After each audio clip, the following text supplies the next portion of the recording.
What's up, everybody? How are you? Tell me a couple things, will you? Will you tell me one, I own a business. So, one, if you're a business owner. Two, if you are not an owner yet, but you want to be. Drop a one or a two in the channel. One, if you're a business owner. Two, if you want to be. Tell me in the channel. I like to see all the differences. Also, let's play a fun little game for me. What sector are you guys in? So tell me your sector. I'm in design, I'm in landscaping, there we go, ad tech, e-commerce. Nice. Lots of people go one and two. I like it. All right. As you guys can see, we've got just about every type of human on here, which is super interesting. I love that. Okay, cool. Well, I believe in valuing every single moment of your guys' time. And we have a packed agenda tonight, guys. We have an agenda that we've actually never done before, which is tonight we are going to learn. We're going to watch a deal review live, a real deal in our community, analyzing if somebody should buy a business or not. You're going to meet for the first time ever some of our M&A consultants, some of what we call our facilitators in what I think is really, dare I say, a 2.0 Harvard of M&A, the community that we've built here. And I want you guys to make sure you stick around for this part. We're going to learn, then we're going to do the deal review, then we're going to answer a bunch of questions, and we're going to go into some specific things that are just for you guys that we've never done altogether. So let's get right into it and rock and roll. That sound good? All right, let me share my screen with you all. All right, so tonight we are reimagining ownership. And we're doing something that maybe you've heard me talk about on the internet before, which is we are taking back Main Street. The idea is not so much whether you want to buy what I call a Main Street business, a boring business, whether you want to buy a tech business, whether you want to buy just a part of a business. The idea, though, is that all around us, we have one of the things that we call a generational wealth creation event, that the numbers just don't lie. And we're seeing that owners are ready to pass the torch, and yet we are not ready to take it over as business buyers and builders. And we exist to help you be able to do that. I was listening to something the other day where they said the key to his making a few $1 billion was one word: acquisition. And I've heard this time and time again. And I think it's about time that we take the thing that Wall Street only used to know and we apply it to Main Street. That even for, if any of you Wall Streeters are on there like I was, they didn't even really teach us. They sort of segmented it. So we're going to change that today. This is the agenda. Why today? Why acquisitions? How to steal our homework. We're going to break down the private equity playbook. We're going to talk a little bit about why now. We're going to talk about how to get money to buy a business at a high level. We're going to walk through a real deal. We're going to give you secrets to acquisition at the end in Q&A. So make sure that you stick around. You grab your glass of wine. If you're like me and you're a psychopath, you grab your energy drink because it's been a long day today, and we rock and roll. Okay, sound good? Now, we got to get into a little, not the funnest part up front, which is me making sure that we know that we're all adults here. This is what we call the be an adult section, which is this is for educational purposes only. I have no idea what your financial situation is. I don't know what's applicable to you individually. I can only talk about what's worked for us. And so make sure that you run this by people who are in your sphere. Now, simultaneously, this one's me, not just my lawyers telling me to do this. No solicitation. I'd like to tell you guys all the no's up front so that you guys know as we're progressing here. Make sure you don't put your phone number in there, your email, start soliciting people to do X, Y, and Z. Stay focused here. You never know who else is online and who they're pretending to be. So I like to protect all of our members. So please don't put that information because you will get removed from the group if you do so. So this is your fair warning before you yell at us later for kicking you out. We're going to protect you guys. The last thing is, listen, I've found out, you guys want to know something wild that I found out the other day on my podcast? That microbiomes, so your gut, is actually contagious from those you live with. So non-communicable diseases, they actually have scientific data that proves that even they are contagious in humans. So you know what else is contagious? Negativity. This is not our zone. We believe that you are capable, and we believe that those who say something is impossible should get out of the way of those of us who are doing it. So if there's any negativity, love you. Go do it on Twitter. Don't do it here. That is also something we're going to be removing. Be nice to each other also. And you guys do me a solid. If you see somebody getting a little gnarly in there, you give them a little, hey, not here. We're here to grow. We're here to not be negative. So anyway, you guys are all adults. I'm not even going to have to worry about that because you're on it. Now, what we're going to get in today is what we call the owner's mindset. So how do I take dollars and time today?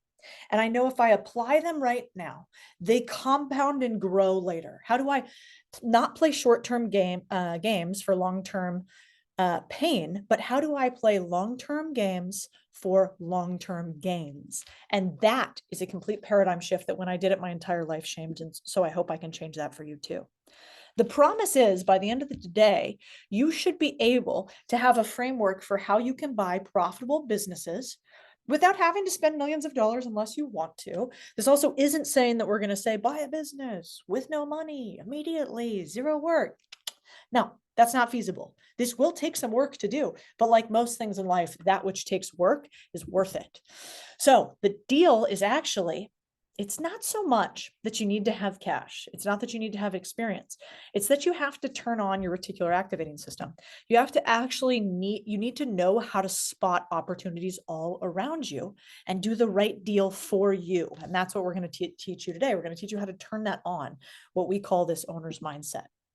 And we're going to do it in a way that I think we are just now starting to see normal people think is real.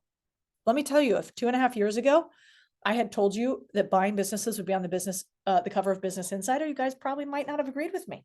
But it turns out that other people's eyes are open. So I feel a big push towards timeliness, towards getting this message out so that we can buy up the businesses before the big conglomerates or private equity firms do. And I just want to live in a community where more people like you own our businesses instead of the other way around. If you don't already know this, there's something wild happening right now. And in some ways, every crisis is an opportunity, and this is it. I think we're in the midst of the great wealth transfer. The data tells us that 75 million baby boomers are going to retire by 2030. And I think that given those statistics, we are able to completely change the way you win in business today. That no matter what level you are at, there's a great line, which is you can either be right in everything or you can be right on the trend. If you're right on the trend, then you can be wrong in many micro things. And so that is what we are going to talk about today.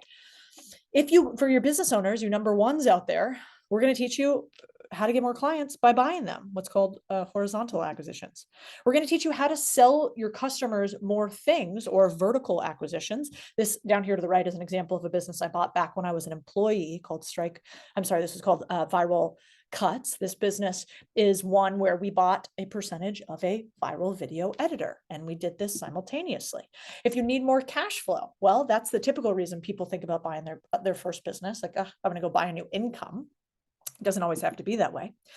But if you are going to buy an income, it turns out you can actually steal another person's 10,000 hours, or in this case, maybe 10 years in business by buying a business. You can basically see traditional job versus entrepreneurship through acquisition. This is just what the math tells us. The truth that I believe for every single person on here is that it is way easier to start a business. Don't get me wrong. You guys could go out right now. You could create an LLC today. How many of you guys have done this? Give me a little fire if you've done it. You've started a business. You're excited about it. Your friends say it's going to make money. And then what happens? Well, it costs you a lot of money. So it is actually way harder than ever to make a profitable business. And that's why it's my goal to get more people to transfer profits as opposed to have to go out and try to start them. And the reason why is because with acquisitions, you get this flywheel. You get to steal other people's 10,000 hours and create an ability for you to profit from day one. Now, if we haven't met, hi, I'm Codie. I don't know, have we not met anybody on the internet? Everybody follow us on Instagram and everywhere else. Give me a little yes in the comments if you do. All right, good to see you guys again. If you haven't met, it kind of all started for me 15 years ago. So I was at all of these big financial firms. This is pre me getting a nose job, so a little different look there too. Also didn't cure the fact that I still get a stuffy nose. So I 10 out of 10 do not recommend. But I was at some of the biggest firms in the business for 10 years, learning their secrets. And what I realized pretty quickly is that I hated it. You know, I was working all the time. Let me know if that resonates with you guys. But I made a ton of money. That was where I made my first $1 million. And I was really scared about failing, and I didn't have a brilliant idea to leave. And so I started on the side buying very small businesses. The first business, maybe you guys know, that I bought that was a boring, Main Street business was a tiny little laundromat. And that tiny little laundromat actually turned into a bunch of boring businesses, or Main Street businesses, as we called them.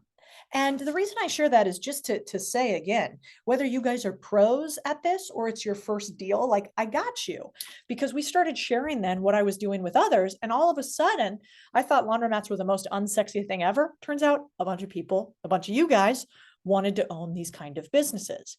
And it was about around then I became confident that like people who weren't in finance could do this too. We could actually own our futures by buying businesses.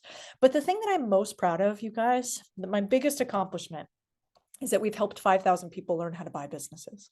And so we've learned over the past 3 years what actually works to create a community of business owners and buyers. But I do think one thing is actually quite true, and that is that I made all the mistakes and I did so much wrong. So I want you to skip some of those because they were painful, and I want you to borrow some of my millions. And I only want one thing. Can you guys promise me something? You can tell me in the comments. When you buy your first business, because I truly think that just about anybody who is willing to work hard, has grit, and is able to sell others on a dream can buy a business. And if you can do those three things, I want you to promise me that you won't be the boss that you hated, because we all had one of those. We want to create a generation of bosses that actually do good things in the world and for their employees. And the reason that my mindset kind of shifted totally, and I hope that your mindset shifts too, is I actually got in rooms where other people's Tuesday looked like my dream day. Perfect example, Bill Perkins, if you guys know him, best-selling author, damn near a billionaire, owns a hedge fund with multiple billions in it. And I remember sitting down with him one day, and he said two things. One, do you think that you've been around small business for so long that small has infected your thinking? So he got me to, one, go, Jesus, Bill, that was intense. And then I went, actually, you're right. I've thought a little small. And then two, I asked him, well, why do you keep winning so much? Is it just that you think big? And he said, no, I'm not smarter than anybody else. I just move faster than just about anybody else. By the time they've had an idea, contemplated it, run it past a bunch of other people, I've already done the thing, made 3 mistakes, found a better way. And so what I hope to teach you guys today is some tactics, but a lot around speed and non-small thinking. I want you to move fast and I want you to think big, because that is what changed my life and I hope changes yours. And the reason why I scream on the internet all the time about this is because I actually want you guys to own your communities instead of these guys. And I've worked at a bunch of these guys. I think that you all owning your communities is better for all of us. Now, there's typically about 3 types of owners in the room today. You guys can tell me which one you are. Aspiring entrepreneur, still 9 to 5 in. Small business owner, not growing as fast as you want to, maybe still in survival mode. 3, serial entrepreneur that just wants to get bigger. And I just want you to know, no matter which one you are, our process is going to apply to you. So you can tell me if you're a 1, 2, or 3 in the comments, 9 to 5 or kind of owner, but needs to grow more, or, continually growing owner who just wants to go bigger. And this process applies to you wherever you are. This is our 10 steps to buying a business. We're going to go over a few of these today before we get to the live deal review. Now, where I want to start is this. It's really important what we buy. I can't just teach you guys how to buy a business. It's got to be what kind of business. And I want you guys to remember this. We buy businesses, not jobs. We buy profits, not problems. And we buy past performance, not future potential, meaning we buy income streams, not hopes and dreams. Income streams, not hopes and dreams. And if we do this, there's a way for us to do deals without being a billionaire, without taking a mortgage out on our house, without taking the next 7 years to do a deal, and without you feeling like you get run by the company instead of running the company. And again, it's not easy, but I do think it's worth it. So a lot of times people right now will be saying like, okay, I can't buy a business without using all my cash and it's super risky and I'm too scared. And of course there is risk in anything worth doing. And I think often the difference between the bank account you want and the bank account you have is speed, big thinking, and a willingness to take some risk. If you can manage those 3 things, you can't spell rich without risk. And so we're going to go through one way to buy a business creatively called seller financing. It is only one way, and it is not the only way to buy businesses, but it's where the seller allows you to use the revenue and profits of the business to pay them back over time. Maybe not 100%, but some version of it. And how this basically looks, but we're going to get more in depth later, is that you might put down a down payment to somewhere between 10 and 30%. Then you might seller finance a large chunk of the rest of it. And we might work so that you have a personal guarantee on some assets. Maybe it's not on your house. You have tranche payments. We might get an operator in there to run the company. And we might allow you to think about, how do I diversify my risk, either from investors or from the assets of the business? Now, at this point, a lot of people ask me, okay, so you said an income stream, Codie, what do I need to have covered? Well, an income stream really covers four things, guys. Debt service and financing. So that's like your interest rate on a loan that you might get, even if you get a seller financing deal. Operator salary, because I don't want you to just be the operator in the business entirely. I want you to have a specialist too. Growth capital to grow the business overall. And then, of course, we don't do business just for charity. We do it because you want to make additional money. And the idea is, the way we teach buying businesses is every time you buy, you get paid. That is the idea. We close profitable deals where the ability to buy today means that we will earn more in the coming weeks, months, and years. And one of the crazy secrets about this that I like to hammer home to people, because most people don't think about it, is the biggest guys on Wall Street, they actually really do not pay attention to price as much as they do terms. And so if you want to get really good at deal making, you've got to control not the price, but the terms. For instance, if I said, hey, I'll buy your business for $100 million and your business is doing $1 million a year, you might think that's a great deal. I got my price. But if I said, well, I'm going to pay you $1 per day over the next 10 years, all of a sudden, or over the next X period of time until I get to $100 million, all of a sudden that $100 million price tag doesn't sound as good. So we have to know the few levers that we can pull, because if you know those, you can control your deal. The goal of business buying, in my mind, is really this idea that when you can buy an asset that collapses the time frame to your goals, you do it. When we're buying businesses, we're buying existing infrastructure, knowledge, resources in order to turn from decades into days.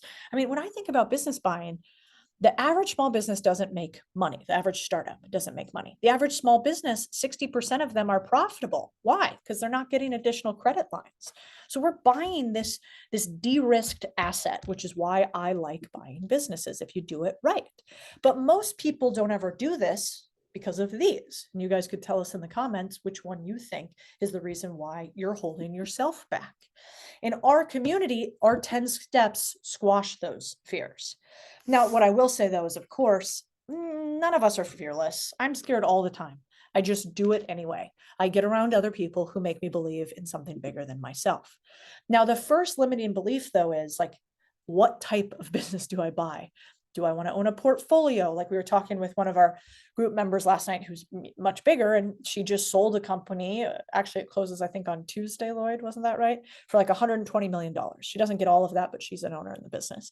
We had another one that's done, God, I can't remember how many acquisitions he's done, like 40. He has a $140 million accounting business.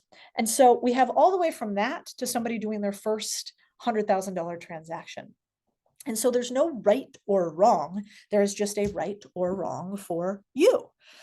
Now, for most people, where I like them to start is below $10 million and above in revenue and above 100K in profit. So you have a little wiggle room to pay yourself. This also means that we're not competing so much with private equity. We're going to go through some of this kind of fast, because the goal isn't by the end of 90 minutes that you're an expert on deal making. It's that we start opening up your mind a little bit. The reason that I also like to buy businesses in a smaller scale is look at the small business failure rate. So if we are able to buy a business that's been in existence for more than 5 years, we have decreased the failure rate of the business by 50%. So decrease your odds by going older, which is actually quite contrary to our brain. We think, oh no, AI is coming. Well, let me tell you what AI is coming for last. My laundromats. They're coming for last my construction companies. They're coming for last my roofing companies.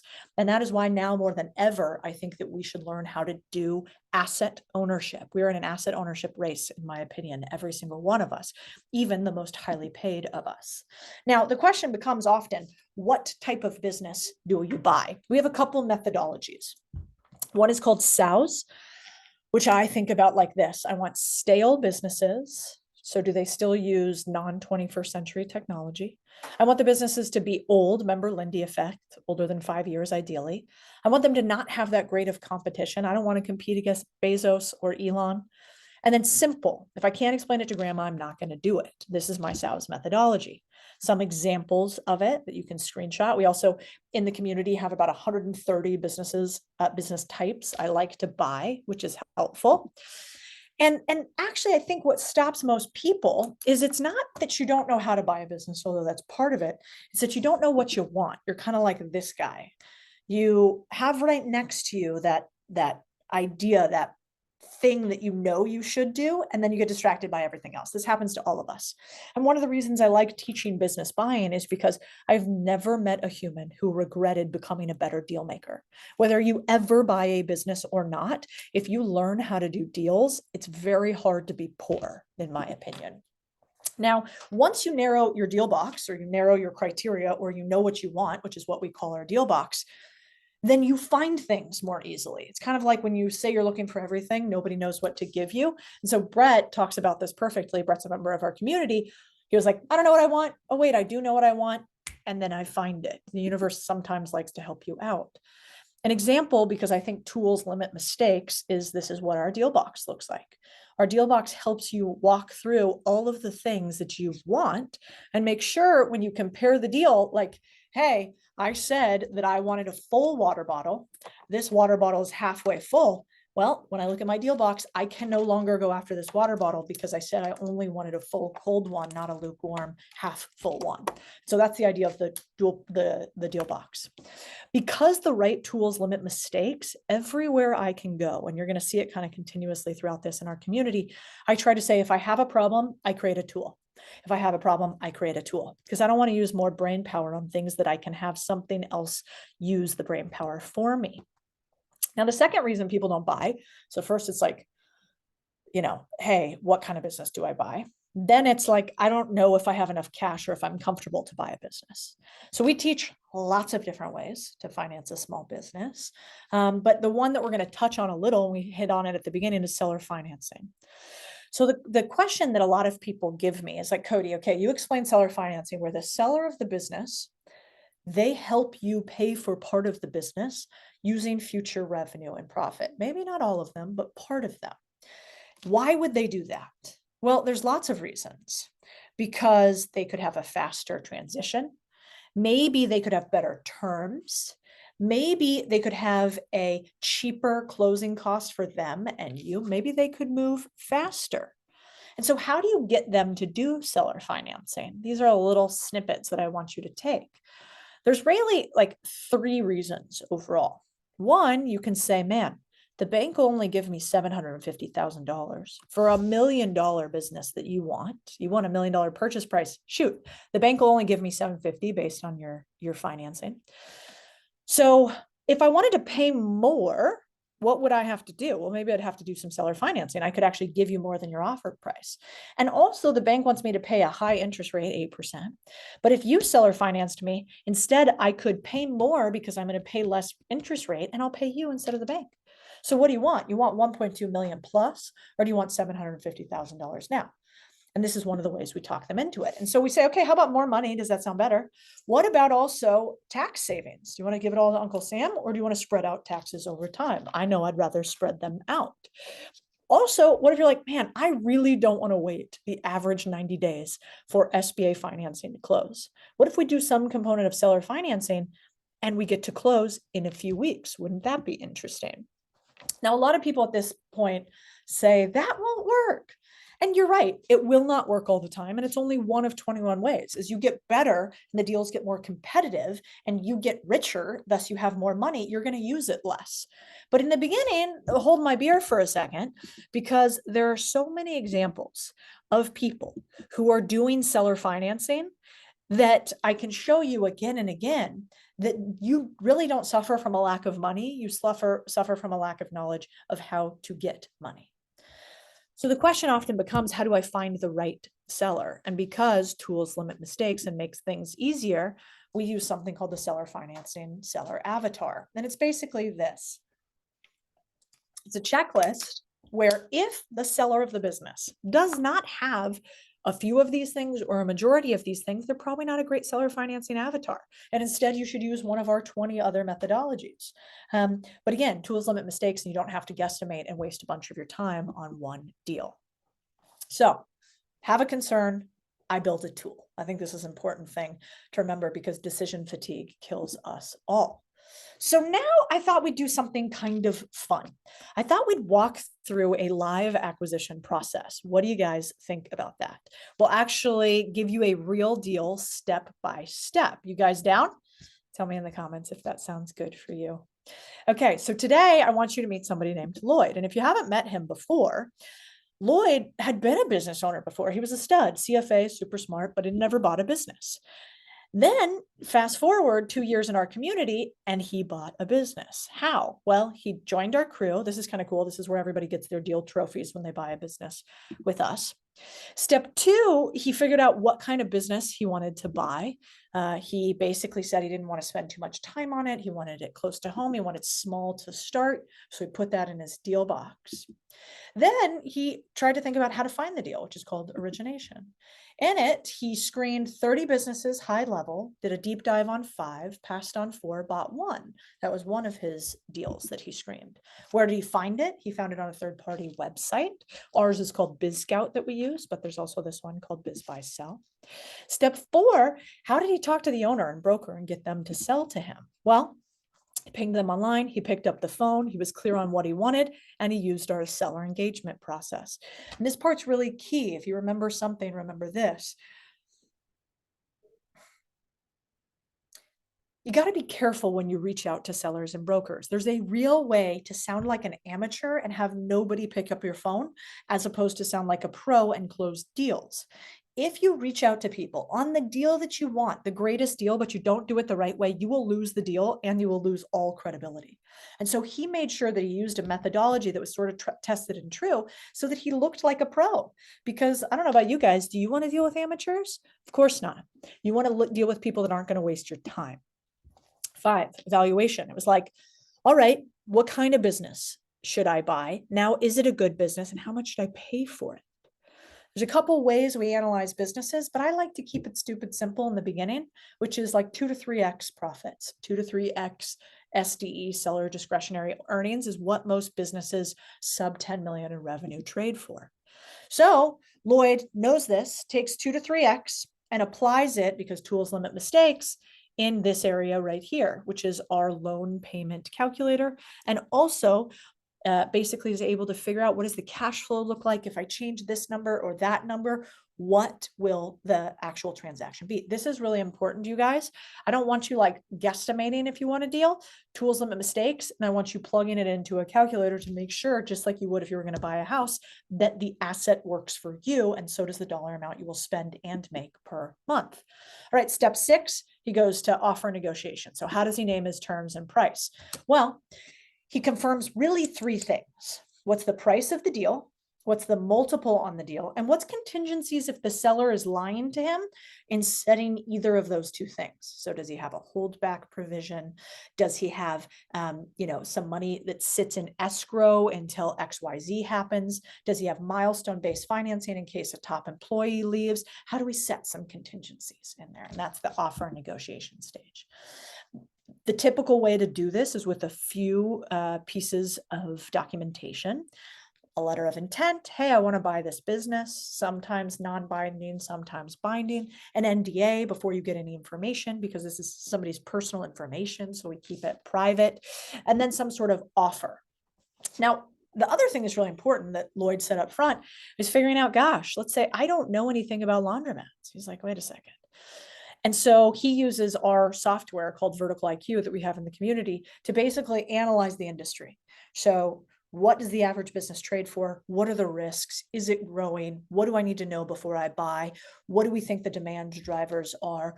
Tools limit mistakes, and also we want to steal other people's 10,000 hours. So let's use a big database as opposed to just talk to a bunch of random people. What's really important in these is that that gets you the information you need to ask the right questions, aka due diligence. So how do we analyze these businesses? Because they're pitching us the price, while due diligence gives us what the real value is. There's lots to do in due diligence, but kind of three big things to start. Are the financials true and accurate? Do they check out against, let's say, the tax returns or your deep dives into the business? And are there any red flags you see that are glaring, that are deal killers up front? Next, we get into financing. So where does Lloyd get his money from? Well, he did a deal that combined a few different types of loans, like we talked about before. And so in this case, you could use seller financing, you could do an SBA loan, you could do a commercial loan. In Lloyd's case, he used an SBA loan and a little bit of his own cash. Step 9, closing. How do you sign and close the deal? Well, you got to make sure that in signing and closing the deal, you have the right paperwork, you know what your first 90 days are going to be, and this is where you typically sign and make sure that you have all of those provisions finalized. And that was how he bought his first deal. Then Lloyd decided he liked laundromats and M&A so much, he became the head of our product experience and our M&A group. Now, I think the important part is to think a little bit about, like, how do we know the system works across industry? And I thought about this a lot in the beginning. We've tested it over the last 3 years. We know the system works because we've used it to buy all these different types of businesses. We now have hundreds of people that have used the system live.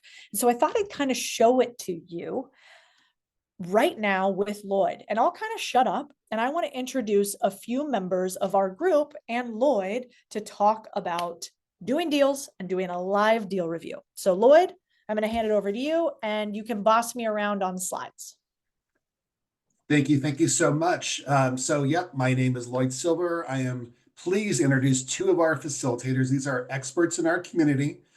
We get together every week and do these live deal reviews. We do them daily in Slack. We're going to give you guys a real example of a deal review and the expertise that we share with our members. Let's bring on Candace and Hans. I'm just going to have you guys come on. You can say maybe 10, 15 seconds about yourself, and then we'll bring on Christian. Thanks, Lloyd. My name is Hans White. I'm a facilitator in the community. I've been in the community for about 1.5 years now. I've owned multiple businesses. I've sold a business to private equity. I currently own 2 businesses, and I'm in negotiations on a third one right now. Thanks, Candace. Hi, I'm Candace Seeger. I've been in the community a little bit more than a year. I am currently searching for my first acquisition, but have spent 20 plus years in corporate America running businesses in that venue. So we have experts in lots of different areas of business, whether it's acquisitions, commercial real estate. So today I brought a couple of different perspectives that will be able to show you how we do this with Christian. Christian, why don't you come on? And Codie, you can go to the next slide here as well. Everybody meet Christian. Christian is a member of our community, was gracious enough to come on tonight, spend a little bit of time sharing a deal that he's looking at literally right now, considering this deal. Christian, why don't you introduce yourself? Hi, I'm Christian. I've been in the community for 22 days, and I'm looking at this deal. I submitted an LOI, and yeah, I'm excited to be here. And I love that. 22 days in our community. Christian has not only done deal reviews, but he's got an LOI out there. So really, really living up to what we aspire to. So Codie, we'll go on to the next slide where we're going to talk a little bit about. Is there a slide on deal on his? Maybe go to the next slide, Codie. No, we'll go back. So it's fine. One slide that's not on here, but I think it's important, so I want to talk 1 second about it, which is a deal box, deal clarity. And when Codie gave you my example of my process when I looked at laundromats, it all started there. We don't talk about buying a good business. We talk about buying a good business for you, the person that's looking at it. In Christian's case, he wants a business that is going to generate at least $100,000 a year for him, or if it can generate at least $300,000 a year, he's actually willing to give up his W-2 and be a full-time owner operator. And there's some other requirements that Christian has, but at the very least, understand that we're starting with a very clear deal box of what he's looking for, of what's going to work for him. And that's how we approach analyzing a deal. It's not just, is this a good deal? Is this a good deal for Christian? So in this case, Christian is looking at an e-commerce jewelry store, been around for 20 years. We can go to the next slide and get some more details on it, and then start digging into this review. So 20 years it's been around. Christian, is it purely e-commerce, no retail? It is about 13% wholesale. Okay. And then the majority of the rest of it is all online in a couple different areas. Okay, perfect. Yeah, and that's important because multiples are going to be a little bit higher because of the e-commerce nature of the company versus if it was a brick and mortar retail store. And Hans, Candace, if you've got things to talk about here, by all means, come on, raise your hand, whatever makes sense for you. What are some things that you like about this, Christian? Why were you really attracted to this business in the beginning? So I really liked that it was old. Codie talks about that a lot, but I liked that it was 20 years old, and in the online space, to me, that really means that they got in on Amazon early and they've been around for a long time. So they have an established brand, really good reviews, and obviously the numbers look really good too and fit in my deal box that way. They look good. I see. Yeah, Hans.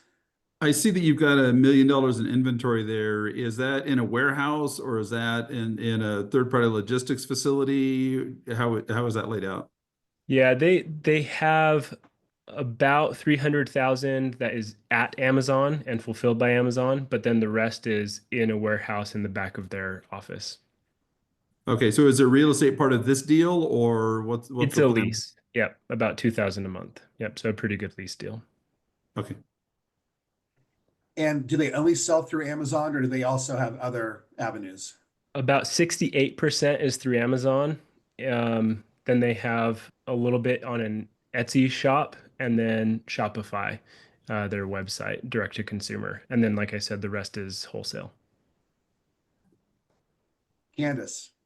Yeah, I just wanted to mention about the inventory. It's important in anything that you're selling product like this is to understand like how many SKUs are there, how often does the inventory turn over, how often are they buying inventory? So are they currently buying a whole year's worth of inventory at once and then it's sitting there for a long time? So there's a lot of work you'll want to do around the inventory to really understand how it's flowing through the business. Yeah, that's a good question. I did end up following up on that, and it looks like their rate of inventory, I think that's the right phrase, is about one and a little bit. I'm not sure how that works, but I think it's about they rotate through it about once a year, which I think is a little bit low. It's been a pretty cash heavy business because they have zero debt. And so with all that cash, instead of paying Uncle Sam, they've been buying stuff, right? Buying extra inventory. So it's probably a little heavier than they actually need. Yeah. So as you're modeling this out, you'll want to think about, modeling that you keep that same strategy around inventory, but So B, also modeling what you might do differently. And you don't have to make that decision now, but understanding how that amount of inventory impacts your cash flow and what that means if you can't sell inventory or if you have to sell it at discounts if it's older, things like that. Yeah. Awesome. Thank And you. one thing to mention here at the bottom, we've got asking price. So they're looking for 4.9 million plus they want an additional 950,000 for the inventory. I think it's an important point to make, particularly for our audience here. Typically, we don't see inventory as an addition to the asking price. There are a couple of exceptions. Jewelry stores can often be an exception because you could have a jewelry store with really high price merchandise with a lot of inventory, a lot of expensive things. So often we see with jewelry stores lower multiples plus the inventory costs. This is a little bit of a hybrid though. It's an e-commerce. They don't really have a lot of inventory compared to their revenue. So we at this, at the end of the day though, we have to look at this as basically a 5.8 $8.5 million asking price, which we'll get to, probably a little bit high. You're looking, just to set the stage here, to put up $100,000 of your own cash and then leverage other techniques to be able to buy the business, right? Correct. Yep. Okay. And is that a hard cap, that 100,000? Pretty hard. Yeah. Okay. There's some wiggle room for some things, but I think comfortably 100,000. Yeah. And you got to be comfortable there. Last point I'll make, unless Candace or Hans has more, just to look at the revenue and what we call seller discretionary earnings. I like to describe it as the amount of cash that the owner could put in their pockets, or they could use it for things like health insurance and cars and other expenses that they want to run through the business. It's been at a healthy increase, a little flat between 23 and 24. So I definitely want to understand that a little bit better. We do have some detailed financials that we can pull up, but overall good growth. And you pointed out here, 2020 actually outperformed 2019. So even though things weren't great in the economy, they actually held really strong and in fact grew, probably because they specialize in children's jewelry. Yeah, people are going to buy stuff for their kids and their pets. Those are all good things here. My last question, how concerned are you that Amazon might just come in and sell a similar item like they've done in so many other industries? Yeah, that's honestly been a pretty big concern in general. Obviously the brokers trying to make the deal happen. Their comeback for that was basically it's a little bit harder to do these customized jewelry pieces for children, but it's still definitely a concern of mine. And if this were to go through, I'd want to start diversifying. Yeah. Christian, Cool. Let's go to the next slide, please. Yeah. I've got a question for you while they're changing slides. The production of the jewelry, is that domestic or is that international? It's sourced internationally, and then they have young mothers put it together here in the US. So there's some raw materials that are coming in. Correct. Have you looked at tariff risks or duty risks just in the current political environment that, with international stuff that could take a pretty hefty bite out of margins or cause price increases? Yeah, that's a really good point. I just want to make one frame here. So everything that we're telling Christian right now and that the team is so eloquently doing, all of these are levers for negotiating terms. So there is no such thing as a good deal or a bad deal. There is such thing as a deal badly done. And so what we want to do here is, if you guys are saying, this is not a deal, I wouldn't want to do it. This is a great deal, I would want to do it. That really should never be the reaction. The reaction could be, how do I make every deal that I want to do a no-brainer, what I call a fuck yes deal? And the way that you do that is by asking all of these tough questions. So you put together a list of all the reasons why the terms or the price should be different. So Christian already knows this because he's in the group, but for everybody listening, I want you to have your hat on like that. Nobody takes, Candace, Lloyd, Hans, have you ever seen a deal done at the exact price and terms that they offer it in the community? No. Ever. The stuff's always moving. Yeah, you're always going to change it up. So the first deal is probably never the last deal. So just a little frame for you guys. These are all really good questions. And this might not be the deal that you want to do, but this is the power of community. The only thing I would want to add is on that 100K, Christian, make sure you're reaching out to the community and seeing if that's a tight cap. Let's diversify some risk, man. Let's bring in some other investors on your first deal. So your first deal is like a no-brainer and you got enough wiggle room on it. Okay, I'm going to shut up. Sorry, Lloyd. No, those are all points that I intended to make. You and I are so like-minded. You made them right before me. But what our job is not to tell people this is a good deal, this is a bad deal. We're here to ask those tough questions, identify risk, and then figure out how we can structure a deal to make it work for both parties, right? It has to work for both. So that's where we are today. I don't know if there's a lot to add here. I do hear, of course, the number one reason people say they sell their business is they want to retire. If it's a 40-year-old person, I may scratch my head. This person's been running the business for 20 years, legitimately probably looking to retire. And who knows if that second point is legitimate, but if so, you can easily play to that emotion, right? You know, you're a younger guy, you want to tap into what they've been doing, continue the legacy, you believe in everything that they've done before. They serve such an important, you know, purpose with the kids and the parents that they serve. Easy to tap into those emotions. You've got to develop that kind of relationship with that seller, right? You've got to be able to get them on the phone, have that conversation, and start developing that kind of relationship to make the negotiation a little bit easier when we get there. But let's go and dive into some numbers because we've only got about 12, 13 minutes left. We can, you know, kind of see this on here. These are the P&Ls. So as part of our deal review process, we look at those P&Ls. Why?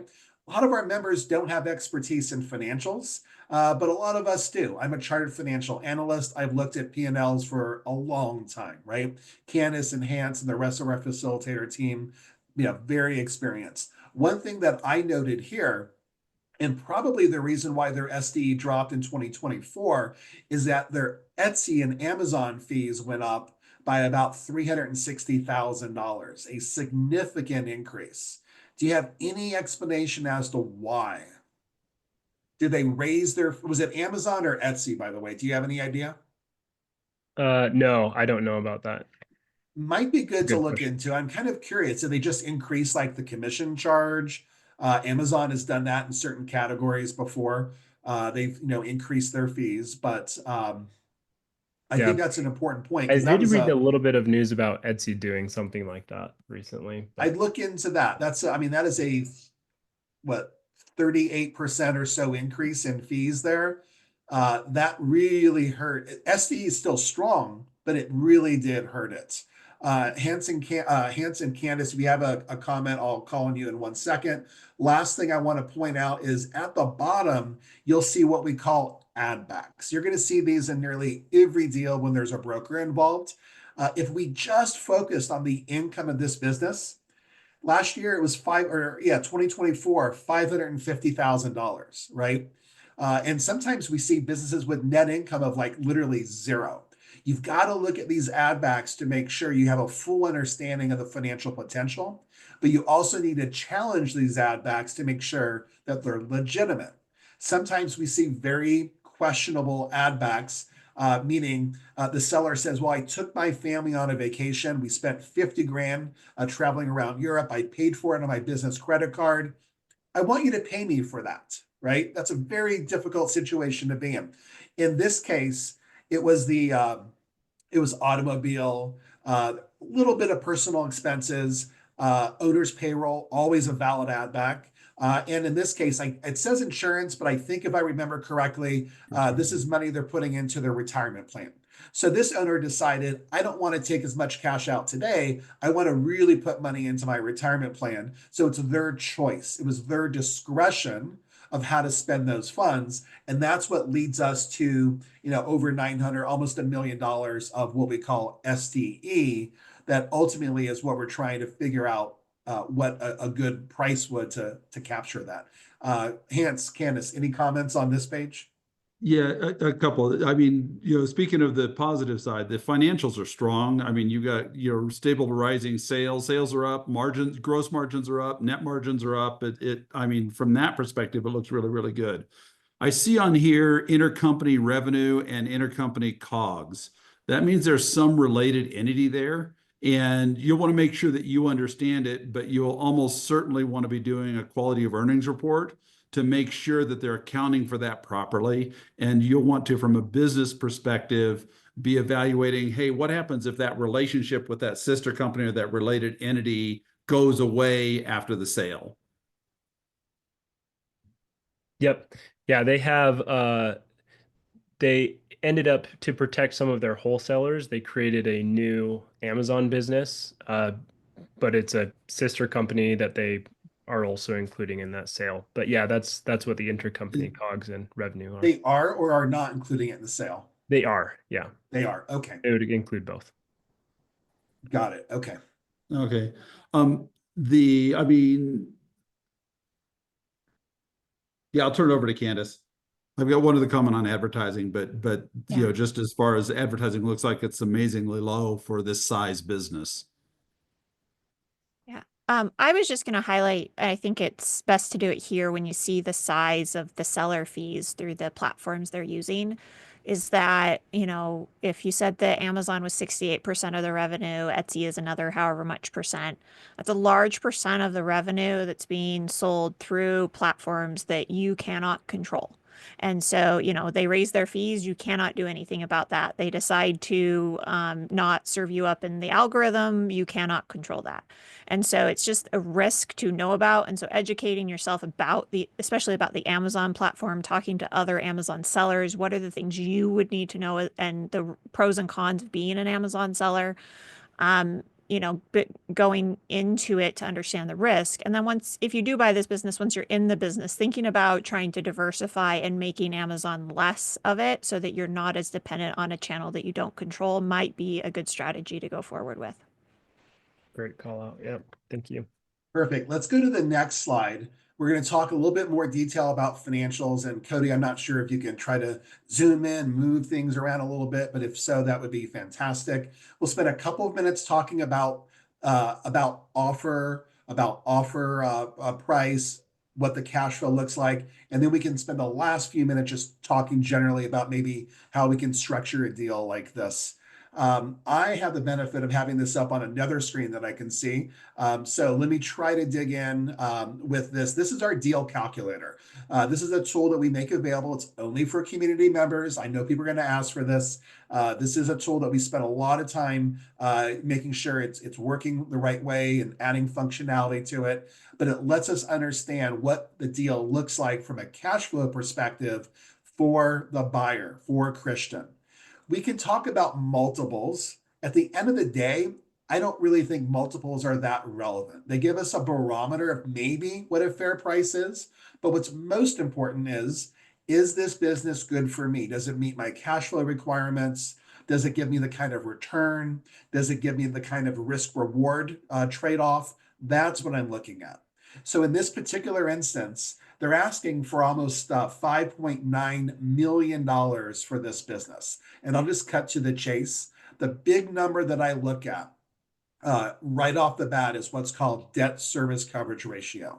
This is essentially a metric that banks use and that we should use as it's one way of measuring risk. It's how much cash flow will the business generate in relation to how much we have to pay off the loan, debt service. And a ratio of 0.95 means the cash flow is actually less than what we need to pay the debt service. We actually, no bank would fund this deal at this amount because you literally don't have enough money left over to pay off your loans.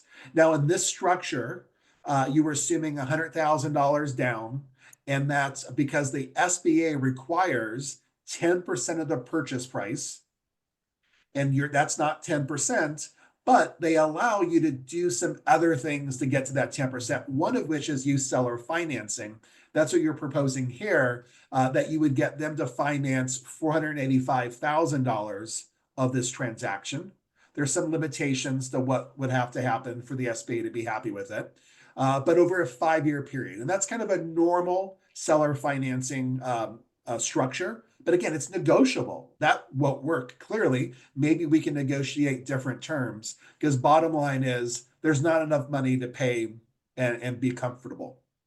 Yep. I like a debt service coverage ratio of at least 1.5. That's me personally. The SBA requires a 1.12 or 1.11. Some banks will go that low. Some banks look at 1.25. I feel better at 1.5, but that's a personal decision. So on the next slide, you can see what this deal would look like if we actually had a 1.5 debt service coverage ratio. So Codie, if we can go to the next slide here, we can see that asking price of 5.85 million has to come all the way down to 3,740,000 to make those numbers work. Now, are they going to accept that? I don't know. That's where negotiation comes into place, right? That's when we have to talk about structuring the terms in the right way. Like we can still make this happen, but clearly you can't pay what they're asking for. And if you show them the financials and why you just simply can't pay this, and that no bank would even consider lending on something like this, I think that opens the door for you to have a conversation about what would be a fair deal. I don't know if it's this, it could be lower, it could be higher, but to me, I pulled this up as a starting point of at least a number that I like. If you could get it for this, I think you've mitigated a little bit of risk in the price, but we can mitigate more risk in the terms. Hans, Candace, anything to add to this before I just kind of open it up for some final comments, and maybe we can talk about how to mitigate risk with deal structure as well. Yeah, I would make sure we talk about mitigating risk through deal structure, but I also want to highlight one of the other metrics we have on here, which is on the on my screen. It's on the right side. It's the estimated revenue drop before your loan is underwater. It's really important to pressure test your deals and pressure test how you're structuring and valuing these companies, because most companies, when a new owner take over, experience what we in business schools call the J curve, where your revenue may suffer for a little bit, or there may be increased costs. And so you need to make sure you have enough of a buffer so that you can still pay your loan, and so that you're not going to immediately be into trouble. And so that's one of the other key metrics I always recommend that people look at, to make sure there's enough buffer in the deal for you. So that means if the revenue dropped by 9%, we're basically estimating this is cash flow neutral at this point. Christian can pay the debt service, not going to be a lot of money in his own pocket, right? So pretty risky there. Let's go to the final slide. Christian identified some other concerns, but I think and we one could thing I want to also jump in really quick on, Lloyd, we're going to wrap Yeah. up after this slide, guys, and then we're going to answer all of your questions. So save those questions for the Q&A part that we're going to do here shortly. If you have them, write them down, because I'm going to want to see them in the portion that says Q&A, so that I can get to those, and we can get to those after we're done with this next section, and we talk a little bit about how we can go deeper. So anyway, good questions. I'm having fun with everybody in the chat. Go to the next slide. We don't need to go over this one, Codie. Also, sorry, this is really small, guys. You have a poor operator at the helm, which is me, and I don't know how to make it bigger. So it just goes to show that in order to buy businesses, you in fact do not have to be a genius. All right, Lloyd, back to you. Yeah, we could talk about any of these. We only have a couple of minutes left, so I think it's actually more important to talk about deal structure. What are some ideas that Hans, Candace, you have? I've got ideas, maybe Codie. How can we mitigate some of the risk here? We've talked about quite a bit. The Amazon risk is huge, right? That's a big risk. But there are other risks. Hans, is he still around, or did he go offline? Yeah, no, I'm here. Okay, perfect. Yeah. So you guys have any thoughts on ways that we could structure a deal to mitigate some of that risk? Well, I'll take the first one, which the first question that's here, which is navigate a partnership deal, which is, I think what you're meaning by that is purchasing part of the equity rather than all of the equity. I'm more a fan of negotiating price. A partnership is like a marriage, and coming into someone that's new and taking someone who's a sole owner and then making them a minor can be challenging. But you can do that. That is a way to cut down the cash price that you need to be putting into it. But you'd want to make sure that your operating agreements are in place. You want to make sure that you're maintaining control as you're the one who's coming in and doing stuff. And there's serious negotiation that goes into that. Yep. And I'll echo what Codie said earlier too, which is, I say this to people in our community all the time. If you find a good deal, and I'm not saying this is a good deal yet, right? We got to look into this more. You can find the cash, right? Go find a good deal. You can find the cash. There are people in our community that have cash and they don't have deals, and they're looking for deals, but they don't have them, right? There's plenty of money out there that you can get your hands on. So seller financing, I love, right? Especially if we can do things like structure it in a way that's not, by doing seller financing, you are keeping the seller on the hook a little bit, right? Just by the nature of it, like there's some relationship there, but we can go one step further and maybe structure this deal where we can pay them a little bit more, but only if all the good stuff happens, right? If Amazon starts to cut us, if Etsy starts charging us more, maybe we can't pay them quite as much. They have to understand that that's a significant risk that you're taking on. And so what you're saying is, look, absolutely, your company is worth more, if everything happens perfectly. But if it doesn't, I've got to protect myself, and the bank requires me to protect myself. So let's structure the deal so that I will pay you everything if all the cards line up, but I've got some flexibility to pull back a little bit if things go south, right? We call that a forgivable seller note. If you're not using the SBA, you can structure it like an earnout. Like there are some creative things that we can do with that. Yep. I like it. Okay, I want you guys to also save some questions for the team towards the end on what else we can do next, and what else they might think that you should do on Christian's deal, and also anybody here. Christian, the only promise I want you to make me is before you close on this, you know what I'm going to say to you always, which is do not close on a deal without bringing it back to the deal review. So I want to make sure that we analyze it and this team helps you get the right deal across the finish line. Okay. Absolutely. Yeah. All right. 22 days in, huh? I Nice know, job, 22 man. days. Everybody Yeah. give a big hand to Christian. Thank you so much for coming on, and Hans and Candace. Really appreciate you guys hopping on as well. They're the Thank you, best. guys. Also, like last thing I'll say, let's give these guys a round of applause because how many people do a deal and then go help other people do deals? Nobody does that. I mean, it's just rare. Most people go make their own money and then they do it themselves and then they say how smart they are about it on the internet and they never tell somebody else how to do it live. So this is why I love the community and I appreciate you guys. We believe in a hand up as soon as we climb to the next ladder. So also, Hans, you're going to let me invest in this next deal? Your third one? You haven't even brought it to Lloyd and I yet to get a little skin in the game? Oh. It's just a small one. The next big one, I will definitely give you an opportunity. Okay. Okay, guys. Lloyd, am I cool to take it over for a second before we get back to Q&A? Absolutely. Thank you. We'll see you. Okay, so I want to get to your questions. Make sure you put them in there. And Christian, you're the man. Now I want to think about what comes next, which is, I'm curious, guys, what do you guys think? Should Christian put in an offer? Yes or no? What do you guys think? Did you feel like you know enough? Do you feel like you're drinking from a fire hose? We got a lot of no's on here today. Christian, you got your work cut out for you. All these people are saying no way. So we're going to have to get a report back on whether you decide to do it or not.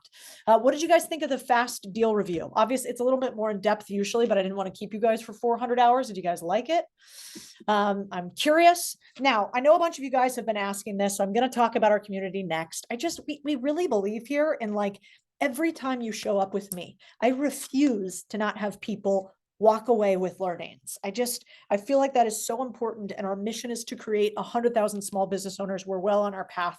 But that is why we do these things. So that said, what keeps me up at night is what I just said to Christian. I do not believe people should do this alone. I lose sleep at night about thinking about people doing deal making by themselves. And so that's why we created everything that we created. I don't want people leaving like this. I believe in hand holding, whether you do it with us or somebody else, I don't care, but you guys want to go a little bit deeper on how we do it. You can learn our methodology and see if it works for you. But no matter what, you got two promises now for me. One, promise me that you won't become the boss that you hated. And two, I want you to promise me that you will get somebody to hold your hand if you start doing deals. Because I believe that if you have somebody alongside you doing deals, making sure you steal their 10,000 hours, you have a higher likelihood for success. And in fact, all of our data proves that. So the idea is we get you in rooms where other people have already achieved what you want, or other people like Candace and Hans and Lloyd. Because I actually think the first step is the steepest. I think even if you are a pro business owner, the first time you buy a business, or even like many in the community, the second, third, fourth, or the next level of business that you buy, you need some help. And so even my friend Aaron, who, we told you got to get out of straight real estate, invest in a bunch of tech companies. So he did, he needed some help. Karun, he was on one of our last deal reviews, actually, who's on his 7th law firm. He needed a community because I think that we just make more money together. It is our pushback on private equity. I think success is contagious and so is winning. And so the unfair advantage, what we've realized after teaching more than 5,000 people how to buy businesses, here's what we put together. First, you need to have the education so you know the method and feel ready. 2, you need the resources so you move faster, tools, limit mistakes. 3, you need implementation and coaching so that you have experts to answer your questions one-on-one. And then 4, we need a community. So when we go to our friends and they tell us we're psychopaths for buying businesses, you can get with people who actually believe that that is possible. And so the most prominent reason why people don't buy a business They don't know how to do it. So I hope we've opened up your brain a little bit to that. But then even when they know how to do it, they start thinking about, how do I do it live? Because I find that all of the risk is actually in the implementation. It's in your next step, which is why we've built the community the way that we've built, with tools and resources so that you get to buy realities and not dreams. You get to buy businesses that are fully functioning and operational. You guys got to promise me not to buy turnarounds on your first business, please. I want you to buy profitable businesses. And so even though you guys could maybe almost buy a business now, I do want to show you, because people always ask me, what if you could hold my hand? How come I feel like I have a fire hose? I did something I think better, which is created what we call the contrarian community. You guys saw part of it. And all those owners that we've been talking about, they came in, and I became fascinated with the idea that most of us start with like not even realizing there's an opportunity. And then the pros get to a place where we actually forget all the things that we know. And I want people to move through those 4 stages of, okay, hey, I think I understand business buying too. Wow, I understand the full iceberg and opportunity, downside and upside. And I think about it like this, like one of my favorite mentors said, your opportunity will always be limited by your ability to recognize it. And if I walked along on a trip and I saw this rock, I might think that's just a rock. But once I realized what a diamond looks like, I might realize, oh, wait a second, there's actually a diamond in the rough. That's where that terminology came from. And so my idea is like to turn on more people's reticular activating system. And the way we do it is this. The best business buyers in the world, they do 3 things really well. They have an investor committee. You kind of just saw part of it, you guys. This is our Monday Night Live deal review. This is where you get a bunch of people together and you analyze your deal live every single Monday night. Then they have what's called a buy-side advisory team. The problem is this is usually really expensive, so we've tried to make it so it is not expensive. It's accessible for all, where they help you come up with a plan, figure out how are we going to find deals. A bunch of you guys were asking, how do we find deals online? And then finally, what's the right deal for me and how do I move through all those 10 stages? Then they put together their deal team, which is like, how do I start thinking about the right attorney, accountant, whatever? Those 3 things lead to success. So we were like, all right, let's put them together. Forget this Harvard, you just listen to a professor all day. We think that you should learn. I refuse for people to do what Harvard does to them, which is make you spend 6 figures, make you just have to sit learning and not executing at the same time, and instead make business buying accessible for more dedicated, hardworking people who are ready to do it. And so the idea is you don't have to do this alone, you guys. And I hope you feel that from us in all the content and everything that we put out. That in fact, while Harvard charges $115,000, we at the Contrarian Community try to put all of the things in business buying into a real price, because you don't value things that you don't pay for. And because we believe that incredible 21st century education should be accessible for you, the Contrarian Community. The cost is $11,000. We'll get to Q&A right after this if you guys want it. And it includes those 4 things that I talked to you guys about. But I have a little gift because you guys have spent 90 minutes with us. Have you guys heard me say speed of implementation, time kills deals before? It's one of the first things my mentors taught me in buying a business. The faster you move, the more money you make. And so we have a gift. We just increased the price, but for you guys, because you're live, the gift is $9,500. Now, they have been trying to get me to raise the price of this for over 2 years, and I haven't. And so I said, the only way we'll do it is if people still get a gift for being on this call. And if they can take action and put some skin in the game. No skin in the game, no reward ever in life, no risk, no rich. And so the idea is we give this to you. And the idea is if you go all in, we go all in. And also, we don't do this consistently. So this is the chance for you. Cheers to you, a little Leo DiCaprio.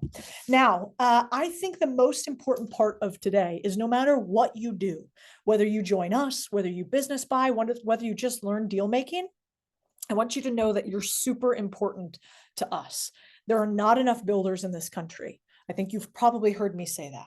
So I hope if you decide to join us and they're dropping the links for you guys, that's amazing. But no matter what, I hope you know that you, the few, the builders, we are here to support you. That is our entire mission. And without more people buying businesses in the US, without more of you taking over community stores, I do not think we will like the world that we live in, no matter where you're located. So we call it Owner Nation here, and it starts with you guys. We're going to get to Q&A, but I want you guys to know that you, to me, are the reason I will scream on computers all day long. It's the reason we don't just buy businesses ourselves and get rich quietly. It's because we actually believe that more humans should do this live, no matter how much pushback we get, no matter how much easier it would be to just build a big PE firm and be quiet about all of our processes like everybody else. So I hope you guys found value today. Did you guys find value just from 90 minutes, not even the full year that is our actual community? And I hope the answer is yes. And I hope if you're serious about this, what you do is you get on a phone call with our team. So the link that they have below, if you're seriously considering buying a business, I hope you think about taking this move with us, which is a year together with every single aspect of what we talked about: one-on-one coaching, community building, 10 steps, those facilitators that you saw today, Monday Night Live deal reviews, annual events plus quarterly events, and scaling. And you choose to do it with us. And it's really, if you believe that you want to buy a business, then I think this is the best community in the world to do it. And I think we give Harvard a hell of a run for its money. Okay. Let's see. I love it. So let's get to some of your questions right now. Thank you. More value than 4 years of a business admin degree. I think that's very much true. What questions do we have? Okay, I like this. Okay, I like this question. The question here is, oh, are they recorded? Are the Monday Night Lives recorded? Yes. So every single Monday night, we do a review just for our community, just like you saw right now. They're recorded. If you're anywhere in the world, you can listen to them. We have members of the community that are in Australia, that are in Europe, that are in Latin America, lots of Canadians. And so you can review all of the content. It also comes with the full curriculum on how to learn how to buy. So you can either do it alongside us, or you can do it, you can take the curriculum individually. Let's see. Yes, membership is a year, and then the following is $5,000. So you're grandfathered into the next year's price. Oh, that's interesting. Somebody asked, how do you avoid competing for the same deals in the community? That's not really a thing, you guys. There's something like 10 million small businesses listed around the world today. I'm sorry, around the Americas today. There are so many businesses. We are not competing because we're really sub this $20-25 million private equity level. So it is very much communal, as you can see from some of the facilitators, as opposed to individual. Lots of people are asking franchises versus regular businesses. We have people buy both. I own both. So it's actually really just up to you. Another thing that's kind of cool, Lloyd has a promise that every single deal that is brought and filled out with our deal review form gets reviewed. So whether that is in the Slack community where every single day, 24/7, you have, I don't know, how many ambassadors now, Lloyd? Maybe 8 ambassadors, 14 facilitators, something like that. Might be vice versa of that dollar amount. Excuse me, not ambassadors, concierges. We also have ambassadors who are like members in certain communities that host events for everybody together. Yeah, thanks, Justin. We've helped people in Canada and across the world. If I go, yeah, this is a great question. If I go all in, what is my confidence level that I will find and buy a business in the year? Now, this is really a good question because this is about you. What does go all in mean to you? What are you willing? And one of my favorite questions to ask people on calls like this is, don't tell me what you want. Tell me what you're willing to sacrifice to get it. And so it's the one question that changed my life, maybe more than anything else, was what was I willing to do to get the things that I want? And so the question is really up to you, Andrew, and everybody on here. Like, will you do the thing that you say you're going to do if you don't put skin in the game, if you don't execute now, if you don't try to go aggressively towards something, will you do it? And if you follow our process and you actually do the work, then you're the only person in the way of you executing. And some people ask, what about community size? What's interesting about community size is it's very small. So there's about 2,000 members. And what's interesting in the community overall is there's actually a scale that you want. You want to have 4 types of people in your community, which is how we structure it. You want to have investors. So I want Christian to be able to find people to invest in his deal. You want to have operators. I want people to come in who aren't ready to commit 6, 7 figures to a deal, but might want to find a deal and operate somebody else's deal.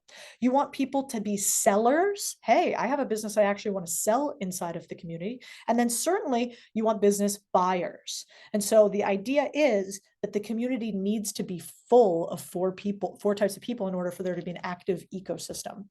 What I will say is, again, we have this promise of deal review for every single member, and the community, I don't know anybody else that has more than 30 individuals who are assigned to and business buying experts to help people do deals. So hopefully that's helpful for you guys. Let's see here.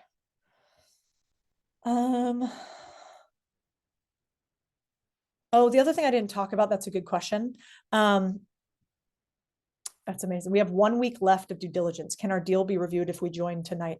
Laura, immediately get on a call with one of our members. I'm biased, obviously, because this is my community and I want it to grow and I want to be the one who creates this ecosystem. But the only thing that keeps me up at night is people doing deals without a community like ours that is as robust as ours is and as thorough. You will not do another deal if your first deal doesn't go well. You will think that deal making is bad. And so if you're going to buy a business, I really try never to tell people what to do on the internet. I think you do you, I'll do me, best friends then we can be. But if you're going to buy a business, man, I think you're crazy not to be in this community, because it is really hard for you to not make up all of the investment that you're going to make in this deal if you're going to buy a business. And anybody business owner knows that. And so Laura, get on a call with one of our members, but I really don't love people doing deals without a community like this. You can there's a link right there where you can get a call with our team. Let's see here. So some people are asking me, what kind of deals have you seen done? You guys, truly, I don't see anybody. I haven't seen a bad sector yet. Like, I don't like restaurants, for instance. We have multiple people in the group that have bought restaurants and it's successful. That's amazing. There's really no bad sector or type of business. It's what is good for you or not good for you.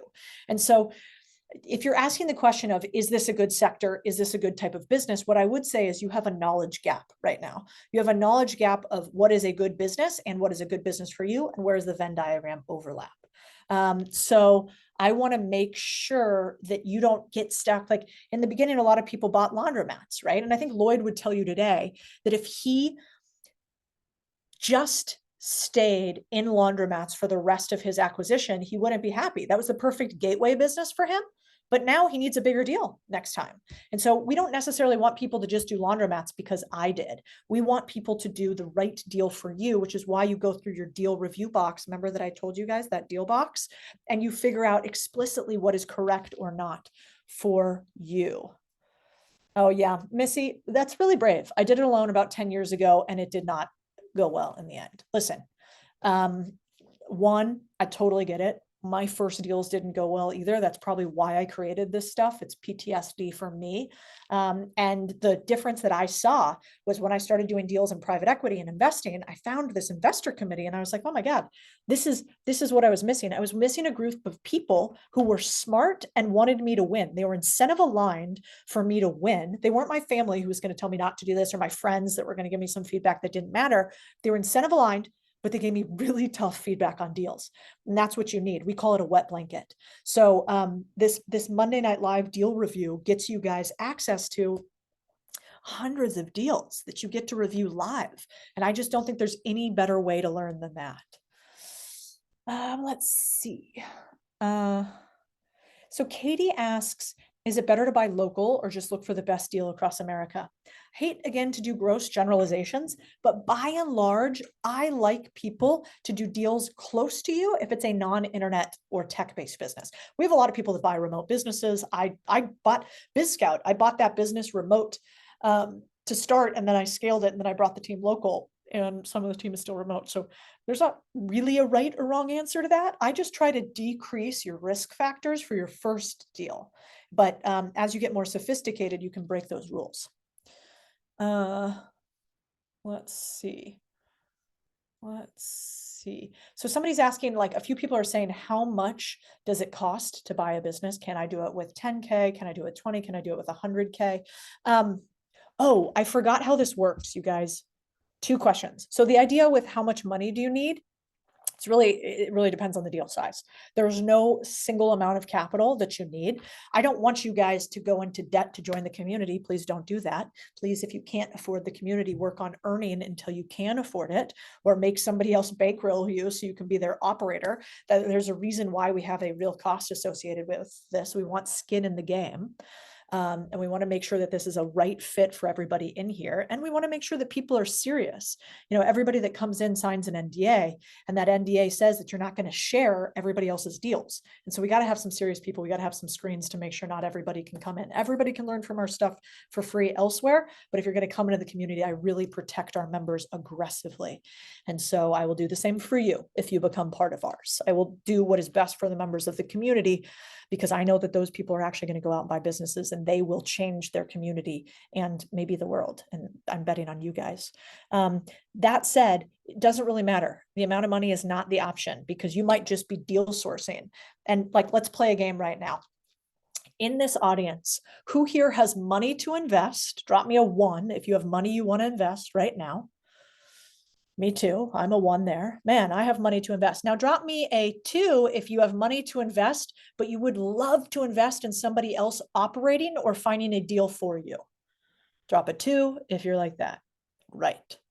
So what I would say is there are always 2 truths, which is people with money always want good deals. People with money rarely have time to find them. How do we match the 2? Right? And so you just kind of saw it live. I can't plan what you guys respond, and yet it's true here. And so, you know, it's true in the community. So kind of like I said to Christian in there, I'm like, this might be a good deal. If this is a good deal, bring it to the community and bring some investors along to diversify your risk. Okay. And also you saw me say to Hans that when you guys do deals, I want to look at them. In fact, Candace was looking at a pretty big, I think I can say broadly, media company, Candace, can I? And I wanted to invest in it. And so anyway, I'm not saying that I invest in every deal that comes into our community, but I am saying I like to if they're good deals. Yes, you can do unlimited deal reviews. You just have to actually do in the work. You can't just send us a link to a BizScout listing and say, hey, review this. We do require skin in the game.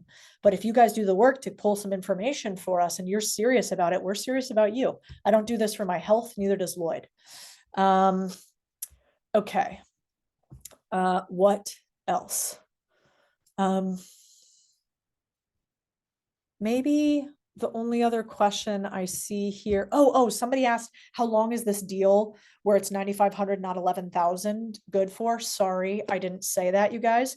Here's how this works. This deal goes live from the second that you schedule a call. If you schedule a call with our team today, you have to schedule the call today, but you schedule it over the next week because there's not enough availability. I know there's a lot of people on here. We probably don't have enough slots tomorrow. So whenever you schedule your call, you'll have 24 hours from then to book to join the community. And if you join the community within your 24-hour window of joining the call, we will let you in at this price. That's how we always do it. And it shows commitment today for you taking a phone call, but realizing that our team isn't big enough to handle everybody's request. This is a good question, Chris. Do you get deals on vendors or legal diligence if you become a member? Yes, we have I try to not like sell all the features every single time, because I really want this to be for people who want to buy a business, and sometimes I don't go through every single item, but you get discounts across the board. You get access to BizScout, which is our marketplace as part of the community, the more premium. You get access to the gold level. You get access to a bunch of our vendors. You get access to some of our portfolio companies. You get access to a discount from Doula, a free phone call on tax consultation, etc. So Our goal is by the end of this, you have almost everything you need in order to complete a deal. And hopefully you do it at a discount. Let's see. Oh yeah, that's a good question. Do you have contacts with SMEs, subject matter experts, to join your deal team, like accountants, attorneys, and SMEs? SMEs again, subject matter experts. So we have a vendor database where like other community members input into the vendor database. I use this person, I didn't like them. I use this person, I did like them. Here's my feedback. That's for internal use only in the community. So that is important. You do need to do that. Yes, the price is $11,000 normally and $9,500 if you join for 24 hours for you booking a call with one of our team. How much do you need to know before joining? What if you're at the very beginning of your journey? That's actually fine if you're at the beginning of your journey. If you're at the beginning of the journey, that's great. I'll want you to go through all the curriculum, plus be on every deal review. If you're more advanced, you might be selected and moved into some of the higher tiers of the community. And so our goal is to meet you wherever you are. I love this. Thomas is like, is this available 24/7? Because if you're like me, I will work 48 hours straight to get started. Yes, it's available 24/7. You're also like me. Julio says, what do you think about car washes? I've owned many. In fact, I still have partial ownership of a few. So I like car washes. But again, that's like a Codie preference. It doesn't mean it's good for you. It's why I want you to obsess on your Venn diagram. Let's see. What else? We help people from everywhere. Let's see. What else? Do you think there's any other questions I'm missing, guys? Oh, this is a cool question. Jackie asks, what are biz buyers in the community who have a W-2, a job, doing to find deals? So I actually, in my opinion, when I started doing deals, I kept my W-2 for like years and years and years and years. So there are a lot of people in the community that do both. I actually really just, unless you have a big cash reserve, I like people staying in their W-2 as they buy their first business. Maybe they even stay in it, a spouse or a partner, whatever runs the business. And then after you get the business rolling and there's enough cash flow and you feel comfortable, then leaving. But I think a W-2 is incredible. It's an incredible benefit to have. And so it's going to require more time from you, but I think more people should do that. Okay. So, where do we want to end here? I think I want to end, and I'm not sure what's going on with my video. It's being a little silly. Hi. I want to end with this. If you guys are an owner or are seriously considering buying a business, please join the community. If you guys found value from this, then pass on that value to somebody next. One of our core attributes in our community is no assholes, and also that we help out the next generation. That is core to our mission. So when you guys come into the community, for all of you that have booked a call, and feel free to fill out the link, by the way, no matter what stage you're at, we're very happy to direct you to the right resource, even if you're not ready for the community yet. It might be worth you filling out this information, getting a little bit more information from us, and we can help drive you. And just know that I think, I feel some intense pull towards the fact that I don't think we have that much time to continue trying to close businesses. I think this is an opportunity for our generation. I think the sooner that you learn deal making, the faster you get to the level that you want to get to. Even if you don't buy a business right away, you're going to have this, what I call that reticular activating system. It's just going to turn on. You're going to start to see deals everywhere. And I really want you guys to be ready for when a deal comes in front of you. One of my friends said something that really resonated with me.